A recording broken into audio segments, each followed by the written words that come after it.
বন্ধুরা, আমরা এখন দাঁড়িয়ে আছি ফ্রান্সের একটি গির্জায়। বিশাল বড় গির্জা। এই মার্সেলিয়া শহরের সবচেয়ে বড় গির্জা এটা। খ্রিস্টানদের সবচেয়ে বড় এই মার্সেলিনা শহরের এটা গির্জা। চারিপাশে কিন্তু বিশাল, এটা এক সাইড থেকে আমি দেখাইতেছি আপনাদেরকে।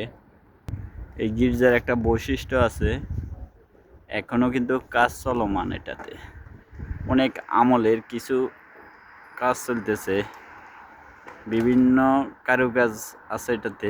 ভিতরে অসাধারণ সৌন্দর্য, কিন্তু হয়তো ভিতরে ঢুকার পরে দেখা যাবে কি সুন্দর। তবে ভিতরে দেখাবো আপনাদেরকে। বিভিন্ন রাষ্ট্রের লোকেরা দেখার জন্য, টুরিস্ট এরা এই বিল্ডিংটাতে দেখার জন্য আসে। এই গির্জাটা বিশাল, ভিতরে কিন্তু দেখা যাবে না এখন, কারণ এই টাইমে ভিতরে লোক ঢুকা নিষেধ। তো আর কি আপনাদেরকে দেখাবো। Bye bye.